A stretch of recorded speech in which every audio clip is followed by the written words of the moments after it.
I'd like to go back in time and revisit one of the fan favorites from the Badass Agile library, and that's talking about the 13 principles of badass elite leadership. Come join me. That's this week on the Badass Agile podcast.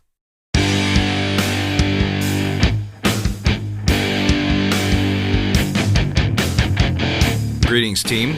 Welcome to the Badass Agile podcast. I'm your host, Chris Williams.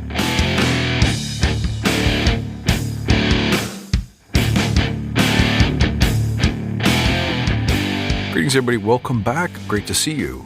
Thank you for tuning in. Going way back to March 2017, I created a list of the qualities of a badass leader.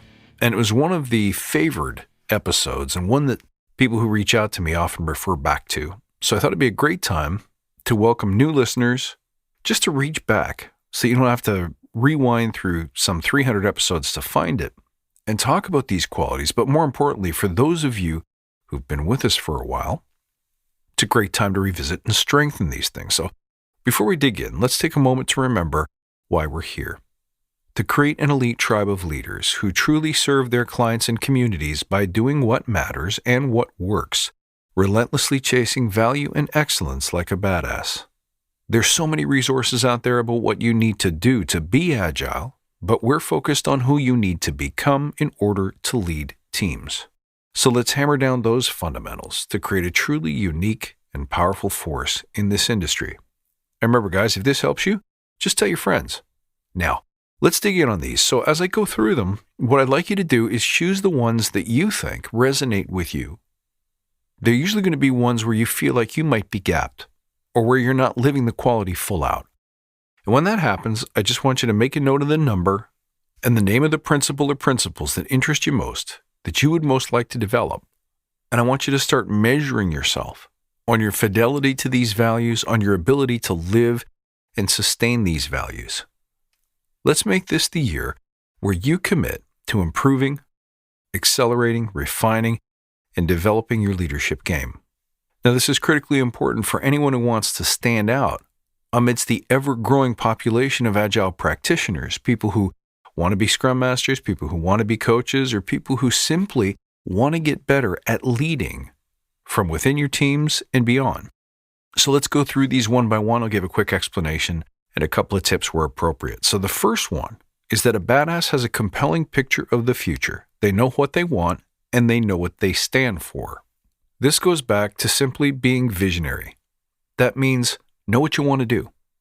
Not only should you be living your life with some sense of purpose, if you can, at least if you can figure out what it is that you do or who you are, at least narrow it down to whether or not you're someone who heals people, helps people, teaches people, solves creative problems. Whatever it is that you enjoy doing, whatever it is that gives you meaning, whatever it is that lights you up, we want to make sure that you focus on doing more of that and less of the things that you don't like. Let's play in our heat zone, the place where our skills and our passions intersect, so that we can add the most value with the most efficient expenditure of energy. I think that's one of the reasons why I think vision is so important, is that if you know what you like, if you know what you do, if you understand your sense of purpose, you've identified the things that you can do in your sleep, the things that you can do with the minimum expenditure of energy, and you should spend as much time doing those things as you can allow for. This really is the secret to productivity, spending the most time doing the things that give you the most fulfillment, because that's how you're going to create the most value. Now, it applies not only at the life level, but also at the individual interaction, event, or daily level. So not only should you be intentional and have a compelling picture of the future for 10, 20, 50 years out, but you should have a compelling picture of the future for 10 or 15 minutes from now. Otherwise, you're doing what? You're just kind of walking through life, taking it wherever other people lead you, which is something that leaders can't afford to do all the time. You have to be able to go into meetings and know what you want to get out of it. You have to be able to go into interactions and know what you want to get out of it. And furthermore, in the Badass Agile way, we say that this is made so much easier if you think of everything from a perspective of service. I want to know what I'm going to get out of this meeting, but not so much what I'm going to get personally, but how can I serve others in the next 15 to 30 minutes with this meeting? What outcomes can I produce? What value could I add? So that's the practice. And for those of you who don't know what your compelling picture is, that's okay. Your task is to keep chopping away at it. Think about it, reflect on it for 15 minutes a day. Trust me, something will emerge. Now here's the second quality. A badass doesn't care what other people think. This one is ridiculously important, and I'm warning you, it's a practice. You have to work on it. No one gets up and says, I am independent and free from the judgment of others and the emotional impact it has on me. That's nonsense. This takes work. It takes focus. It takes consistency over time. And it starts with a mantra that what other people think of me is none of my business. First of all, 9 times out of 10, you read what other people think incorrectly. So it's fed by fear and manifests as misunderstanding, or worse, the feeling of not being good enough in the eyes of other people. The reality is, and you can prove this to yourself, is that people aren't thinking about you as much as you think they are. How do I know? Well, how many people at work are you thinking about and judging right now as you sit here listening to this? The chances are none. How many people were you thinking about and judging 5 minutes ago? Same answer. You see what I'm getting at? Generally speaking, people are involved in their own worlds and their own concerns. So it's a good bet that people are not judging you as much as you think they are. But here's another truth. When people judge you negatively, more often than not, it's out of fear that you will surpass or exceed them. Negative criticism, harsh or mean criticism, and judgment is usually a byproduct of our own fears of not being good enough, which we then transmit onto other people by being judgmental. I think this principle is more of an awakening than it is a practice, in that you have to reflect and remind yourself that this is the truth. This is where judgment and negativity comes from. And the other thing you have to remember is that if you're strong with purpose and vision, what others think can't possibly matter, because nothing should stop you from achieving your mission. All right, number 3, doesn't care about positional authority. This one can be contentious, but I make it bold on purpose, because it's only through bold statements that I can inspire bold action. And the bold action here is for you to step into your fear zone and get used to working with and handling people who have a bigger title than you, who occupy a position of authority or influence, especially people who you think determine whether you have a job to go to tomorrow. The reality is this. If, once again, you're strong with vision and you're locked in on your sense of service, you're automatically doing good. You are seeking to add value to others. You're not going into rooms having conversations with the intention of being right, with the intention of being heard, with the intention of appearing special. You're trying to serve. You're trying to help your customers perform at their best. You're bringing your skill sets to bear to give them the gift of being an agile organization. When you look at it that way, there's no such thing as title or authority. And hey, if you're working for someone who would fire you because of your passion, because of your beliefs, then you're already working for the wrong person anyway. And the chances are good you'll have a hard time finding happiness there. So why not be free? Speak your truth, disagree, make your voice heard. So this one's easy to practice. All you have to do is notice when you're feeling that fear, when you're afraid to say something. There's something you want to say, but you're deciding, I should keep my mouth shut because this won't be popular. When that happens, when you feel that happening, ask yourself the question, is what I'm about to say helpful, necessary, and driven by purpose and service? And if the answer is yes, you know what you got to do? You got to stick your neck out. Now here's the next one, number 4. A badass doesn't rest until they're the best.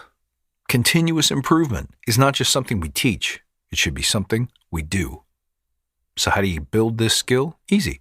Sit down every day and do a retrospective on yourself. What did you intend? How did you perform? Where do you need to improve?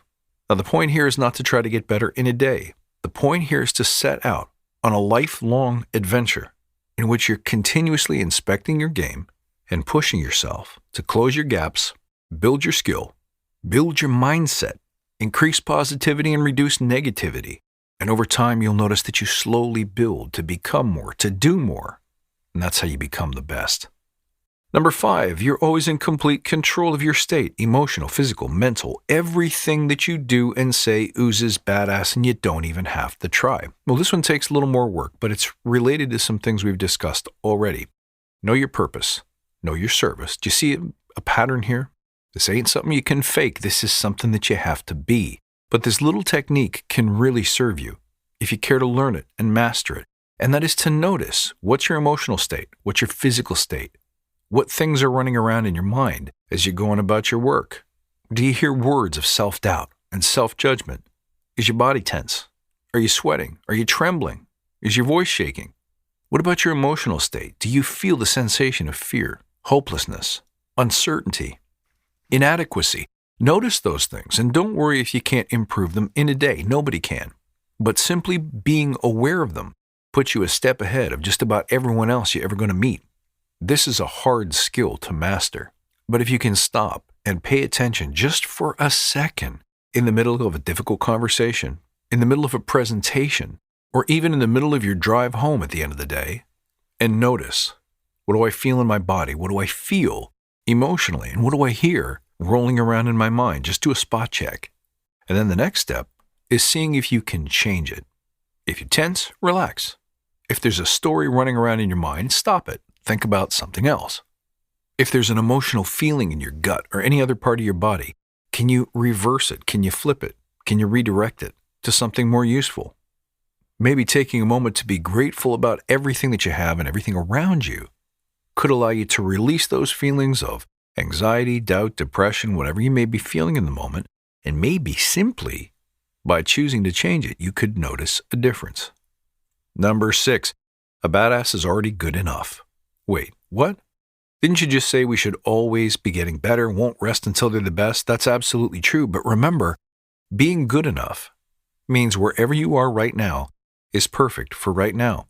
It's great to want to be better, but there is nothing about where you are in the current moment that means you're deserving of disapproval or dismissal by other human beings.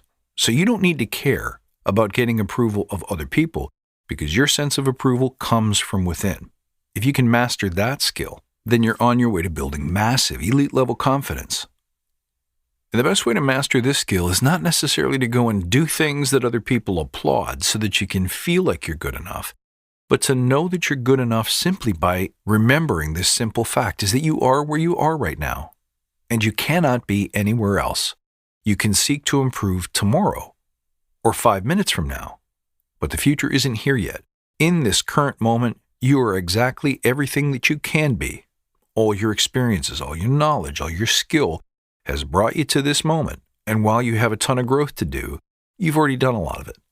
So accept where you are, but take comfort in the fact that by doing things like listening to this podcast, you're committed to continuous growth. Okay, number 7, you're unafraid to fail and to be wrong, to learn by experimentation, and to be completely accountable for your mistakes. This one takes practice, but it also takes mindset. When you experiment, you are likely to have some failures. In fact, there's precious little you can do about that. It's unavoidable, so your only choice is to run away and hide and never venture, but you will also never gain. Now here's the deal. If you don't actually believe that it's okay to be wrong, that some experiments will fail, and that experimentation is the only way you can learn, and that Agile is all about learning, and when things go wrong, the world won't blow up. If you don't believe those things, how do you expect to teach it to others? No one is going to buy what you're selling if you're always playing it safe and shying away from the tough decisions. So this is a must.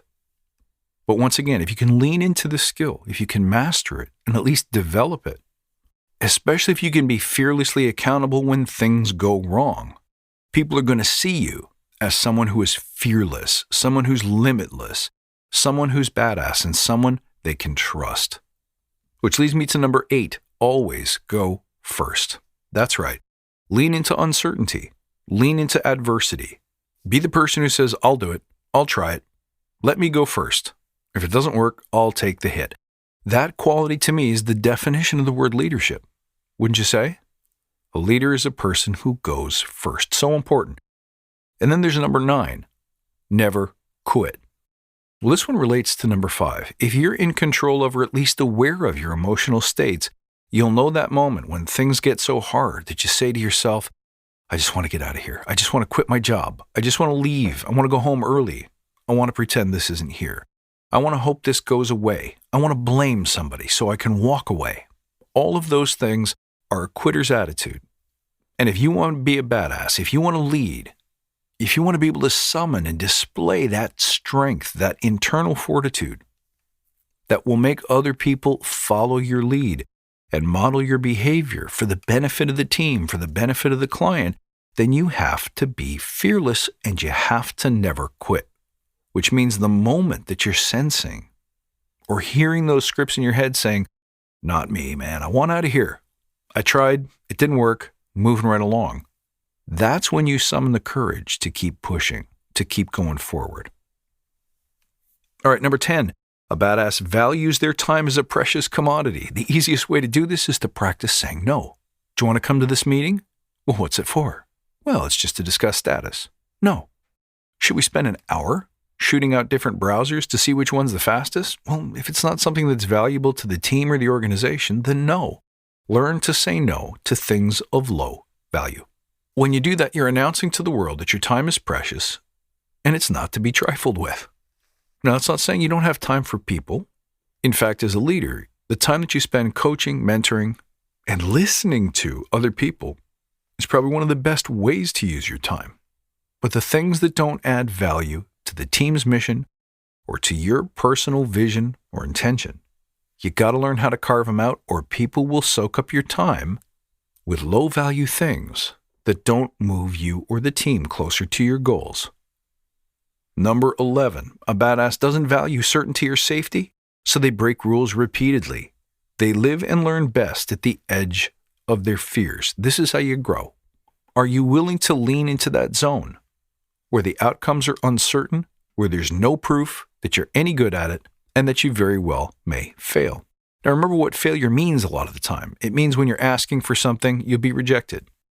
How we interpret that as human beings is that if I'm rejected, I'm worthless.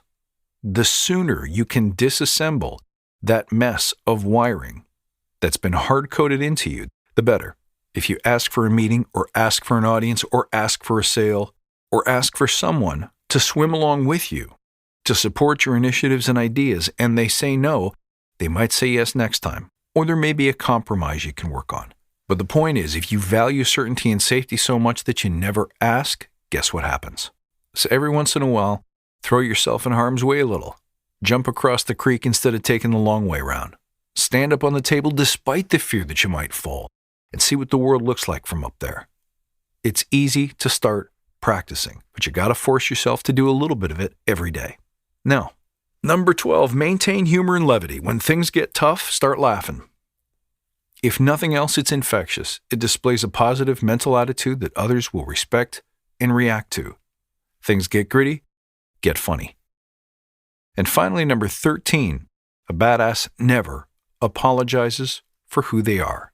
Take the word sorry out of your vocabulary. You never say sorry for showing up as a badass, for having a stand, for having a vision, for being courageous, for being someone who leaps. Get loud, get proud, get badass. So I hope these things inspire you in a time when we could use a little bit of inspiration, a little walk backwards through the vault, to stay close to our values. And the reason why we created this podcast in the first place is to generate better leaders of courage and action and distinction, and to create heroes. Thank you, friend, for tuning in. It's good to see you. You can reach out at badassagile.com or find me on Twitter at badass_agile.